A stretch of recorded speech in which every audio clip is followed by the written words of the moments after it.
इस जलसे के माध्यम से मैं आप लोगों के बीच में कुछ बातें रखना चाहता हूं। मजलिस ही क्यों जरूरी है? भाई देश प्रदेश के अंदर इतनी सारी पार्टियां हैं, मजलिस ही क्यों जरूरी है? हर आदमी का एक यही सवाल होता है कि यहाँ सपा है, बसपा है, कांग्रेस है, तो फिर ऑल इंडिया मजलिस इत्तेहादुल मुस्लिमीन की क्या जरूरत पड़ी? मैं उसी मौजू पे कुछ बातें रखूंगा। आजाद भारत को 75 साल हो चुके हैं और इन 75 सालों के अंदर इस देश प्रदेश के अंदर अगर सबसे ज्यादा उत्पीड़न किसी समाज का हुआ तो मजहब इस्लाम के मानने वाले उस गैर मुसलमान का हुआ, जिसने इन 75 सालों में कभी अपनी जमात नहीं बनाई, अपना सियासी प्लेटफॉर्म नहीं बनाया, अपनी लीडरशिप नहीं बनाई। उसने कभी नेहरू को अपना नेता माना, कभी इंदिरा को अपना नेता माना, कभी सोनिया, कभी राहुल को अपना नेता माना, कभी मुलायम, कभी अखिलेश को अपना नेता माना, कभी मायावती, कभी चरण सिंह, तो कभी अजीत सिंह को अपना नेता माना। उस मुसलमान के साथ जिसने कभी इन पार्टियों के अलावा कभी यह नहीं सोचा कि मुझे भी कोई अपनी जमात बनानी पड़ चाहिए, कभी सियासी जमात बनानी पड़ चाहिए या अपना परचम बनाना चाहिए, उस मुसलमान के साथ सबसे ज्यादा उत्पीड़न अगर कहीं हुआ तो वो इसी देश प्रदेश के। उस मुसलमान के साथ जिसने इस देश की आजादी के लिए अपने जानों के बलिदान दिए, आज उस मुसलमान को आतंकवादी कहा जाता है, आतंकवादी की नजर से देखा जाता है, जिसने अपनी जानों के बलिदान दिए और इस मुल्क को आजाद कराने में उतना ही हिस्सेदारी निभाई जितनी आप लोगों ने। उस मुसलमान को आज उसी के मुल्क के अंदर, उस मुल्क के अंदर जिस मुल्क की मिट्टी को वो दिन में 5 बार चूमता है, जिस मुल्क की मिट्टी को दिन में वो 5 बार सजदा करता है, उस मुसलमान को आज यहाँ की हुकूमत और यहाँ की फिरका बस्ता करे आतंकवादी बताती है। आज हमसे सबूत मांगा जाता है देशभक्ति का। हमारी देशभक्ति का इससे बड़ा सबूत नहीं हो सकता कि हम इस देश की मिट्टी को दिन में 5 बार चूमते हैं। अजीज़ाने मोहतरम, 75 साल आजाद भारत के 75 साल और मुसलमान बेहाल। वो मुसलमान जिसने 900 साल के करीब इसी मुल्क के ऊपर हुकूमत की, वो मुसलमान जिसने इस देश की आजादी के लिए कुर्बानियां दी, आज उस मुसलमान का हाल बेहाल है। वो मुसलमान जो इस मुल्क पे हुकूमत करता था, आज वो गुलामों की जिंदगी गुजार रहा है। तो इसकी वजह क्या है? इसकी सबसे बड़ी वजह यही है कि आपने आजाद मुल्क जब से मुल्क आजाद हुआ तब से आज तक अपनी कोई जमात नहीं बनाई, अपनी कभी लीडरशिप नहीं बनाई, अपना कभी कोई परचम नहीं बनाया। आपने हमेशा सपा, कांग्रेस, बसपा, लोग ऐसी तमाम नाम हाथ से मिलकर पार्टियों को वोट दिया, इन पार्टियों को अपनी पार्टी माना जो न कभी आपकी थी, ना है और ना हो सकती। आगे लोग कह रहा हूं आपसे, आपने उन 75 सालों में से 7 साल लगातार कांग्रेस की हुकूमत इस देश के अंदर बनाई। आपके वोट से हुकूमत करने वाली कांग्रेस पार्टी, आपकी वोट से राज करने वाली वो कांग्रेस पार्टी जिसने इन 75 सालों में से 7 साल इस मुल्क के ऊपर हुकूमत की, उस कांग्रेस पार्टी ने उस 7 साल के वोट देने के बदले आपको क्या दिया? कभी सोचा आपने? नहीं सोचा, क्योंकि कांग्रेस पार्टी ने आपको एक टेंडर दे दिया था कि संघ भाजपा हराओ और कांग्रेस जिताओ। आप लोग कांग्रेस जिताने में, संघ और भाजपा को हराने में, और आपकी हालत ये हो गई कि जब ये मुल्क आजाद हुआ उस वक्त आप 37% गवर्नमेंट डिपार्टमेंट में हुआ करते थे और आज 2% रह गए। यह है 60 साल अपनी जिंदगी के गैरों की जवाब तोड़ देने के का नतीजा। उन 60 सालों के बदले में उस कांग्रेस पार्टी ने क्या किया मैं आपको बताता हूं। आपको आतंकवादी कहा गया, आपके मदारिस को आतंकवाद काटा कहा गया, आपकी बाबरी मस्जिद को शहीद किया गया, आपकी मदारिसों की जांच की गई,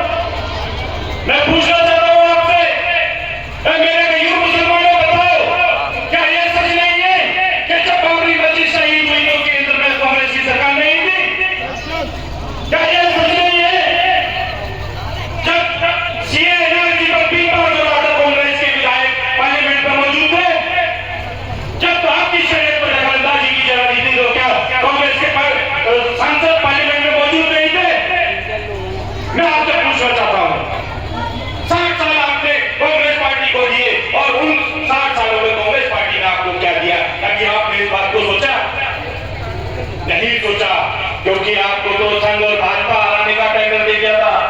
आप संघ और भाजपा को हराते हराते खुद हार गए, और जो कौम इस देश के ऊपर हुकूमत करती थी वो आज गुलामों की जिंदगी गुजार रही है। अजीज़ाने मोहतरम, उसी कांग्रेस के सरकार के में 60 साल का सरकार का पीरियड था, उसी सरकार में 30,000 से ज्यादा हिंदू मुस्लिम दंगे इस देश के अंदर। कितने दंगे हुए? 30,000 से ज्यादा हिंदू मुस्लिम राइट्स इस देश के अंदर हुए। कांग्रेस की सरकार थी, कांग्रेस हुकूमत में थी, नेहरू से लेके और मनमोहन सिंह तक जितने प्राइम मिनिस्टर थे कांग्रेस के थे। लेकिन उन हिंदू मुस्लिम राइट्स में सबसे ज्यादा जाने वाली नुकसान अगर किसी का हुआ तो मजहब इस्लाम के मानने वाले का हुआ, उस मुसलमान का हुआ जिसने नेहरू से लेकर राहुल तक कांग्रेस के एक परिवार के तमाम नेताओं को अपना नेता माना। उस मुसलमान का हुआ जिसने मुस्लिम लीग को ठुकराकर कांग्रेस को अपनी पार्टी माना। क्या आप लोग जानते हैं जब ये मुल्क आजाद हुआ, इस मुल्क के अंदर 2 पार्टियां हुआ करती थी, एक मुस्लिम लीग, दूसरी कांग्रेस पार्टी। तो उस वक्त मौलाना अब्दुल कलाम आजाद ने एक बात कही थी कि मुसलमानों, मुस्लिम लीग तुम्हारी पार्टी नहीं हो सकती क्योंकि वो एक फिरकापरस्त जमात है, कांग्रेस एक सेकुलर पार्टी है, वो हमारी पार्टी है और सेकुलरिज्म से ये देश चलेगा। अब हमारे उस वक्त के बुजुर्गों ने मौलाना अब्दुल कलाम आजाद की इस बात पे लबैक कहा और हमने इस देश के अंदर अपनी जमात मुस्लिम लीग को दिखा करके कांग्रेस पार्टी को अपनी जमात माना। उस कांग्रेस पार्टी ने हमें ये दिया कि हिंदू मुस्लिम 30,000 से ज्यादा दंगे हुए, उन दंगों के अंदर सबसे ज्यादा जानी वाले नुकसान अगर किसी का हुआ तो वो मजहब इस्लाम के मानने वाले गैयूर मुसलमान का हुआ। अगर किसी जेलों में कोई गया वो मुसलमान गया।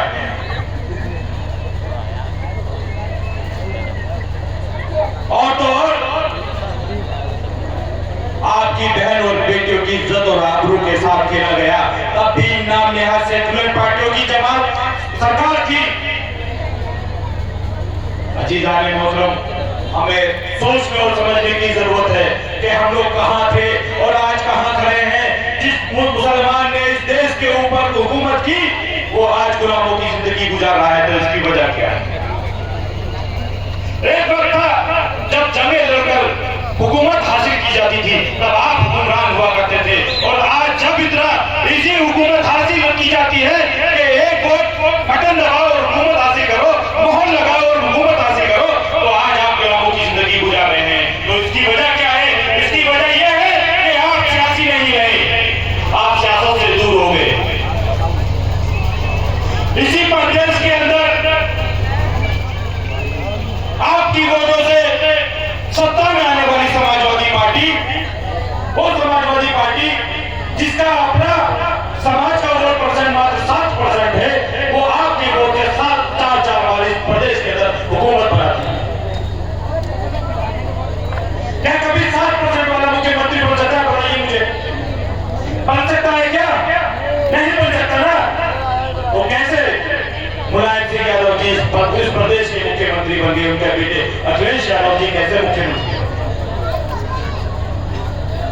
बाबरी मस्जिद शहीद हुई थी, तभी का मामला है।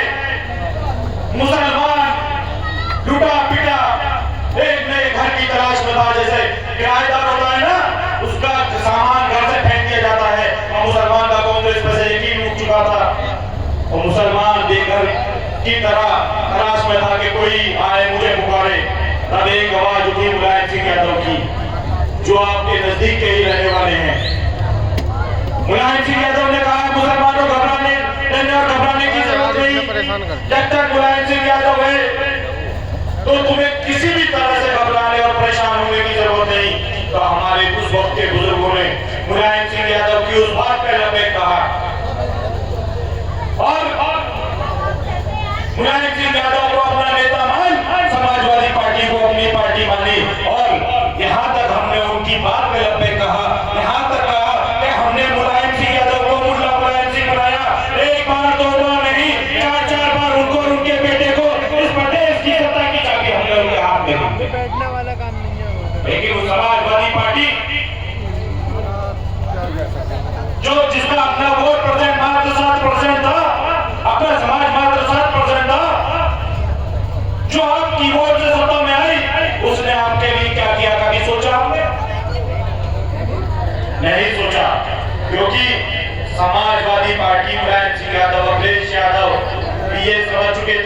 कि मुसलमान कभी अपनी जमात नहीं बना सकता, मुसलमान कभी अपनी सियासी पार्टी नहीं बना सकता, अपना परचम नहीं बना सकता, अपना अमीर अपने जैसे नहीं चुन सकता। इसलिए वो उन्होंने भी वही किया जो 60 साल आपकी वोट लेकर हुकूमत करने वाली उस कांग्रेस पार्टी ने किया। आपको संघ और भाजपा करना दिखाया और आपकी वोट पर कब्जा कर लिया। आपका वोट आपसे ऐसे छीन लिया जाता है संघ और भाजपा का डर दिखाकर, जैसे बच्चे से खिलौना छीन लिया। लोकतंत्र का सबसे बड़ा हथियार जिससे हुकूमतें बदल जाती हैं, आप जिस तरह से छीन लिया जाता है जैसे बच्चे से खिलौना छीन लिया जाता है। आपकी वोट से सत्ता में आने वाली इसी प्रदेश के अंदर 4 बार सरकार बनाने वाली समाजवादी पार्टी ने आपको क्या दिया? आपने कभी सोचा? नहीं सोचा। मैं बता रहा हूँ आपको क्या दिया। मुजफ्फरनगर दंगे जैसे हजारों दंगे जिसमें सबसे ज्यादा जानी माली नुकसान मजहब इस्लाम के मानने वाले का हुआ। अगर जेलों में सबसे ज्यादा कोई गया तो मजहब इस्लाम के मानने वाला गया। यहाँ से सांसद मुलायम सिंह यादव जी के भतीजे चुके गए थे। उस वक्त जब 2011 का इलेक्शन की तैयारी चल रही थी तो मुलायम सिंह यादव जी के बेटे अखिलेश यादव जी ने, उन भैया जी ने जिस पे हमारा नौजवान जवानी कुर्बान कर रहा था, उन्होंने एक मैनिफेस्टो दिया, चुनावी एजेंडा दिया। उस चुनावी एजेंडे पे क्या कहा गया मैं आपको बताता हूँ। उस चुनावी एजेंडे पे कहा गया था कि मुसलमानों तुम समाजवादी पार्टी को वोट करो, हम तुम्हें 18% रिजर्वेशन देंगे, आरक्षण देंगे। मैं पूछना चाहता हूँ फिरोजाबाद की उस गयूर अवाम से, क्या आपको 18% रिजर्वेशन मिला? बताइए मिला? नहीं मिला ना? क्या अखिलेश यादव ने अपने मैनिफेस्टो में नहीं कहा था कि हम बेगुनाह मुसलमानों को जेल से रिहा कराएंगे? कि मैं आपसे पूछना चाहता हूँ कि कितने मुसलमान रिहा हो गए? कोई हुआ? नहीं हुआ ना? क्या अपने मैनिफेस्टो में अखिलेश यादव ने नहीं कहा था कि हम मुसलमान बहन बेटियों के लिए जो एजुकेशन पढ़ना चाहती हैं उनके लिए एक अलग सा कोटा देंगे एजुकेशन के नाम पर? क्या मिला किसी भी बहन बेटी को एजुकेशन के लिए कोटा? नहीं मिला ना? क्या उस मैनिफेस्टो में अखिलेश यादव जी ने नहीं कहा था कि हम मुसलमानों की बस्तियों में अच्छी सड़कें बनाएंगे, अच्छे स्कूल बनाएंगे, अच्छे अस्पताल बनाएंगे? मैं पूछना चाहता हूँ इस फिरोजाबाद के अंदर कितने अच्छे स्कूल बने, कितने अच्छे अस्पताल बने, बताइए मुझे। कोई नहीं बना ना, क्योंकि वो एक चुनावी एजेंडा था। आपका वोट लेने के लिए आपको लॉलीपॉप दिया जा रहा था, आपने उस लॉलीपॉप को लिया और लोकतंत्र का सबसे बड़ा हथियार उस समाजवादी पार्टी को दे दिया जिसने मुजफ्फरनगर दंगे कराए तब हुकूमत समाजवादी पार्टी। अगर उस समाजवादी पार्टी ने उस मैनिफेस्टो के बाद अगर आपको कुछ दिया तो मैं बता रहा हूँ क्या दिया। मुजफ्फरनगर दंगे जैसे सैकड़ों दंगे दिए, आपके नौजवान के हाथ से कलम छीन उसके हाथ में ई रिक्शा थमा दिया गया। गलत कह रहा हूँ क्या मैं? मिला ई रिक्शा? नहीं मिला? मिला ई रिक्शा? याद रखना ये जितनी भी नाम बिहार से कलर पार्टियां हैं, इनका टारगेट मुसलमान नहीं है, इनका टारगेट इस्लाम है। चाहे भाजपा हो, चाहे कांग्रेस हो, चाहे सपा हो, चाहे बसपा हो, चाहे लोकल हो, या कोई भी नाम बिहार से कलर पार्टी हो, इनका टारगेट मुसलमान नहीं है, इनका टारगेट इस्लाम है। ये तमाम पार्टियां या इनके नेता आपको पढ़ा लिखा नहीं देखना चाहते, आपको बाइज्जत बावकार देखना नहीं चाहते, ये लोग आपको गुलाम बना करके रखना चाहते हैं। अब ये अखिलेश यादव ने आपके हाथ से, उस नौजवान के हाथ से कलम छीनकर ई रिक्शा थमा दिया। इसी प्रदेश के अंदर, बल्कि इसी देश के अंदर एक कौम ऐसी भी थी जिसपे जुल्म और जाति आपसे भी ज्यादा हुई। जानते हो कौन सा समाज था वो?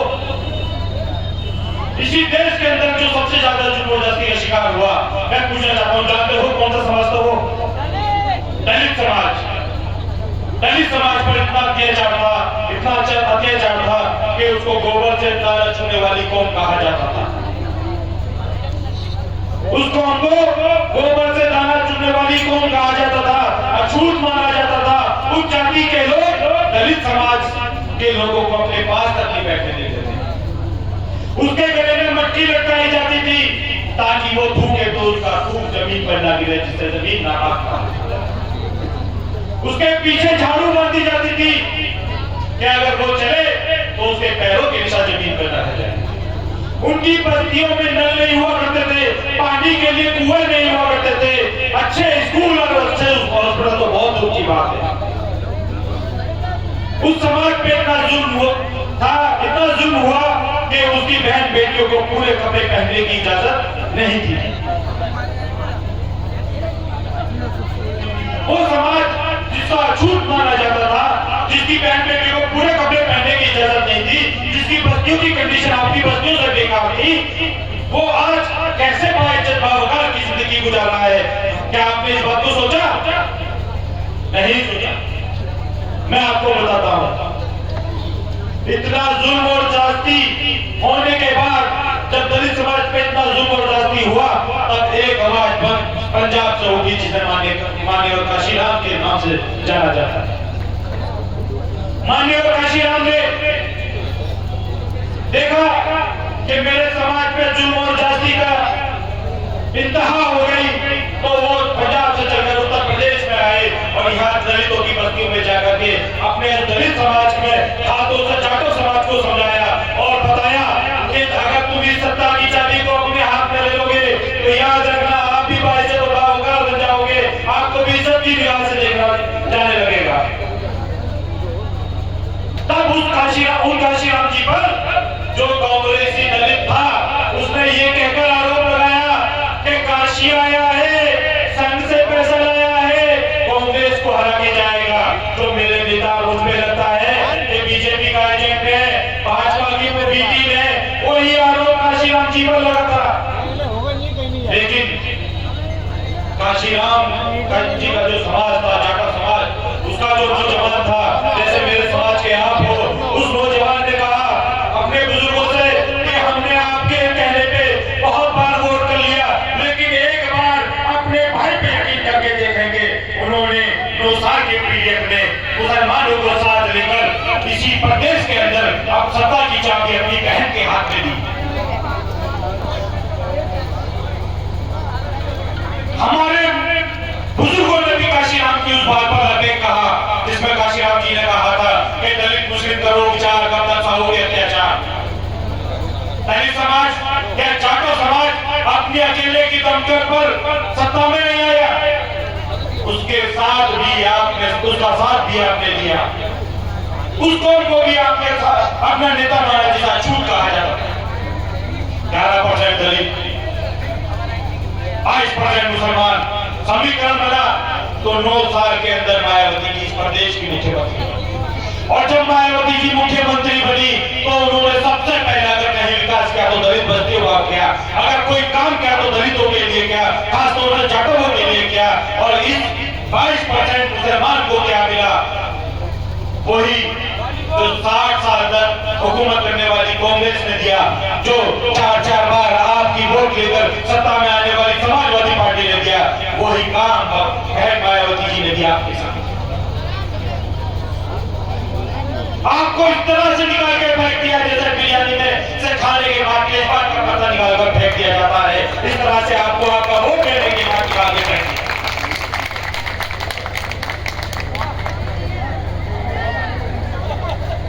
यादव समाज जो गवाना कहा जाता है, जिसका काम भैंस चराना, दूध निकाल करके बेचना, वो भी हुकूमत में आ गया, वो भी बाइज्जत बावकार की जिंदगी गुजारने लगा।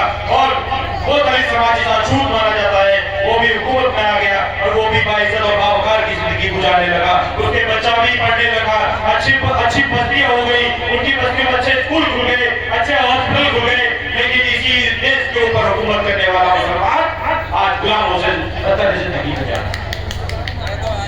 क्यों? क्योंकि कभी आपने कभी अपनी सियासी जमात नहीं बनाई, अपनी सियासी प्लेटफॉर्म नहीं बनाया, अपना लीडर नहीं बनाया, अपना अमीर अपने में से नहीं चुना, अपना पर्चम नहीं बनाया, इसलिए आप गुलाम हुसैन बदतर जिंदगी गुजारे। जो 60 साल तक कांग्रेस ने हुकूमत की, इसने कुछ कमेटियों का गठन किया, उनमें से लद्दाख मिश्रा कमीशन है, सच्चर कमेटी है, गोपाल कमीशन की कमेटी है, उन कमेटियों ने पूरे देश का और प्रदेश का सर्वे किया और सर्वे करके अपनी रिपोर्ट में कहा कि भारत और उत्तर प्रदेश का मुसलमान आज दलितों से बदतर जिंदगी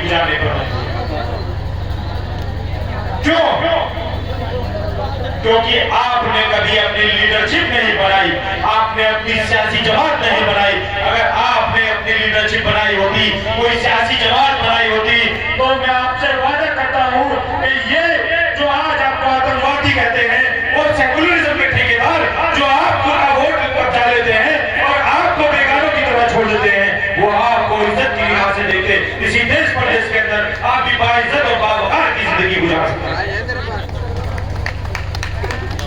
75 साल हो गए जुल्म का शिकार होते होते। कहते हैं कि 12 साल में तो पूरी के भी दिन समझ जाते हैं, लेकिन आपकी हालत तो हुक्मरान से गुलाम हो गई, बद से बदतर हो गई। कभी सोचा नहीं आपने, क्योंकि फिरका परस्त ताकतों के बीच और इन नाम निहाद सेक्युलर पार्टियों के बीच में एक नूरा कुश्ती चल रही है। वो नूरा कुश्ती क्या है? वो नूरा कुश्ती ये है कि संघ और भाजपा हिंदू भाइयों को मुसलमान का वोट डर दिखा करके वोट लेता है, और ये नाम निहाद सेक्युलर पार्टियां आपको भाजपा और संघ का डर दिखा करके वोट लेती है। क्या मैं गलत कह रहा हूं? बताइए, आपको संघ और भाजपा का डर नहीं दिखाया जाता?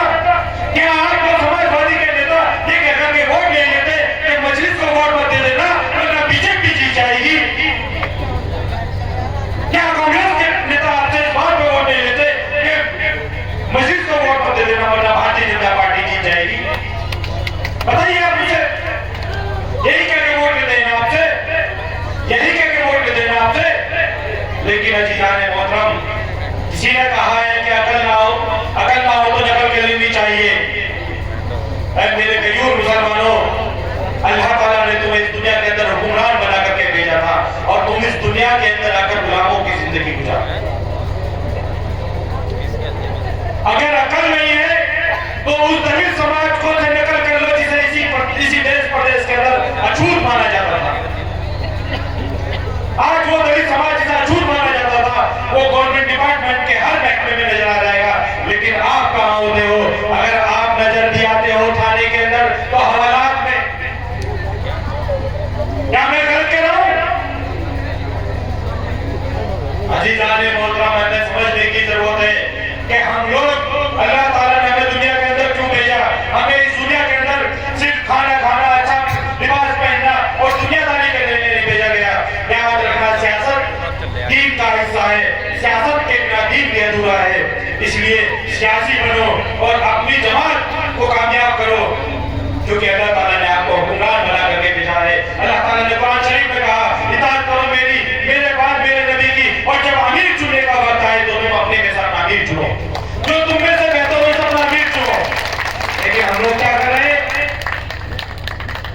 अल्लाह, नबी, कुरान, तमाम चीजों में अल्लाह ताला ने फरमा दिया, नबी ने भी फरमा दिया, कुरान शरीफ भी कह रहा है, लेकिन हम सबको इग्नोर कर इन नाम यहाँ सेक्युलर पार्टियों के कहने में आकर कभी नेहरू से लेकर राहुल तक और कभी मुलायम से अखिलेश तक, कभी मायर और कभी चरण सिंह से जयंत चौधरी तक अपना नेता मान लेते हैं, अपना अमीर मान लेते हैं। मैं आपसे पूछना चाहता हूँ कि क्या ये आप में से है? आपका अपना कौन हो सकता है? आज आपके बीच में एक नेता, एक लीडर ऐसा भी आया है जो सरजमीन हैदराबाद से उठकर आज उत्तर प्रदेश और भारत के तमाम राज्यों में जा रहा है और गली गली, कूचे कूचे, शहर शहर जाकर आपको मुत्तहिद करने की बात कर रहा है। तो वो इसलिए नहीं कर रहा कि उसका कोई मकसद है, कोई उसको मंत्री संतरी बनना है, नहीं, वो उसका मकसद है कि आप मंत्री संतरी बनाए, आप ये एमपी एमएलए बने। उसका मकसद है कि आप भी इसी देश प्रदेश के अंदर भाईचारा और बावकार की जिंदगी गुजार सकें। उसका मकसद है कि ये जो हमारा आने वाला मुस्तकबिल है, नस्लें हैं, का मुस्तकबिल कैसे समझ सके। आज अल्लाह का दिया मेरे कायद के पास सब कुछ है, इज्जत है, दौलत है, शोहरत है, किसी चीज की कभी मेरे कायद के पास नहीं है। वो तहज्जुद गुजार है, तारीफ भी रखता है, टोपी भी लगाता है और हक की बात के लिए लड़ने और बनने के लिए तैयार है। तो आज क्या जरूरत है कि वो गली गली, कूचे कूचे धक्के खा रहा है? तो मैं आपको बता दूं वो किस लिए गली गली, कूचे कूचे, शहर शहर घूम रहा है। उसका मकसद मंत्री संतरी बनना नहीं, उसका मकसद वो हुजूर पाक नबी करीम सल्लल्लाहु अलैहि वसल्लम की उस सुन्नत पे अमल करता है जिसमें हुजूर पाक नबी करीम सल्लल्लाहु अलैहि वसल्लम ने फरमाया कि तुम तमाम मुसलमान वाहिद एक जिस्म की तरह हो, तुम तमाम मुसलमान वाहिद एक जिस्म की तरह हो। अगर चोट पैर के अंगूठे को लगे तो उसके दर्द का एहसास हाथ के अंगूठे को भी होना चाहिए। इसी चीज को मानकर मेरा नेता, मेरा कायद, मेरे बैरिस्टर असदुद्दीन ओवैसी साहब उत्तर प्रदेश और भारत के तमाम राज्यों में जा रहे हैं, तमाम जिलों में जा रहे हैं, क्योंकि अगर मॉब लिंचिंग या एनआरसीसीए के प्रोटेस्ट में फिरोजाबाद का मुसलमान के साथ जो बर्दाश्ती हो रही है, उसका को मारा जा रहा है, तो उसका एहसास हैदराबाद के अंदर बैठे मुसलमान को भी होना चाहिए। मैं पूछना चाहता हूं, इसी जिले के अंदर 7 बच्चों को मार दिया गया, 7 बच्चों की हत्या कर दी जाती है प्रोटेस्ट करने के नाम पर। क्या अखिलेश यादव जी बोले थे? क्या अक्षय यादव जी आए थे? नहीं आए ना। कांग्रेस का कोई नेता आया? हाथी वाले आए? नहीं आए ना। अगर कोई आया तो आपका भाई, आपका बेटा बैरिस्टर असदुद्दीन ओवैसी साहब ने उस वक्त यहाँ से एक डेलीगेशन बना करके भेजा, जो आज भी उनको हक और इंसाफ दिलाने के लिए कोर्ट में आपके लिए लड़ रहा है। अच्छा, मैं आपसे एक बात पूछना चाहता हूँ, जब 3 तलाक का मसला, जब 3 तलाक पर बिल पास हो रहा था तो आपके लिए कौन बोल रहा था? पार्लियामेंट के अंदर कौन बोल रहा था आपके लिए? ओवैसी। जब एनआरसीसी का बिल पास हो रहा था तो कौन बोल रहा था? जब बाबरी मस्जिद का मामला चल रहा था तो कौन बोल रहा था? जब क्या बाबरी मस्जिद का मामला चल रहा था तो कौन बोल रहा था? जब मदारिसों की जांच हो रही थी तो कौन बोल रहा था? जब आपके साथ मॉब हो रही थी तब कौन बोल रहा था? जब इसी प्रदेश के, इसी जिले के अंदर 9 लड़कों को गोली का शिकार कर दिया गया तब कौन बोल रहा था? सड़क से लेकर 7 स्तर तक आपकी आवाज कौन बुलंद करता है? कौन आपके लिए लड़ता है? कभी आपने सोचा सड़क से 7 स्तर तक अगर आपकी कोई लड़ाई सब लड़ता है तो बैरिस्टर असदुद्दीन ओवैसी है, उस नेता का नाम अखिलेश और राहुल आया नहीं। जब हर मसले में ओवैसी, हर दुख दर्द में ओवैसी, तो वोट का अधिकार अखिलेश यादव, राहुल गांधी क्यों? कभी सोचा इस चीज के लिए? आपके दर्द का एहसास आपके भाई को हो सकता है, अखिलेश यादव को अगर एहसास होगा तो यादव के दर्द का होगा, मायावती जी को अगर एहसास होगा तो दलित समाज के दर्द का होगा, अगर राहुल गांधी को एहसास होगा तो ब्राह्मण समाज के साथ हो रहे अत्याचार का होगा। आपके दर्द का एहसास, आप पे हो रहे जुल्म और ज्यादती का एहसास इन लोगों को जिंदगी में नहीं हो सकता। अगर आपके साथ जुल्म और ज्यादती का एहसास, आपके दर्द का एहसास किसी को हो सकता है तो बैरिस्टर असदुद्दीन ओवैसी को हो सकता है,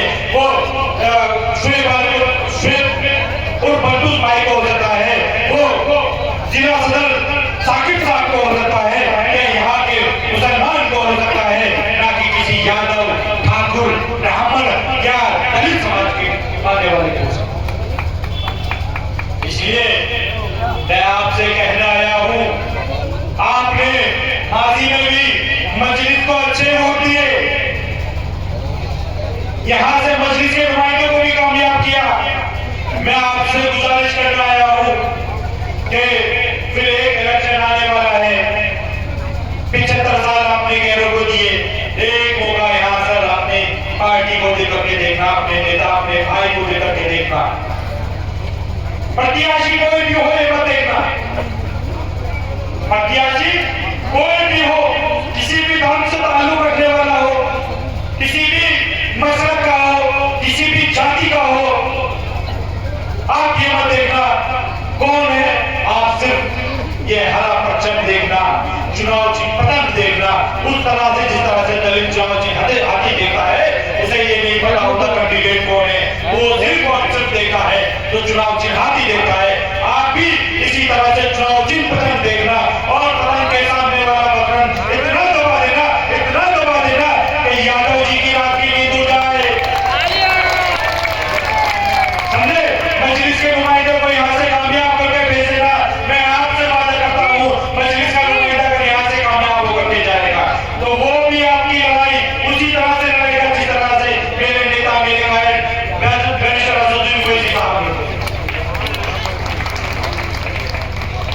ये चुनाव जो आ रहा है, इस चुनाव से न किसी की सरकार बनेगी न बिगड़ेगी।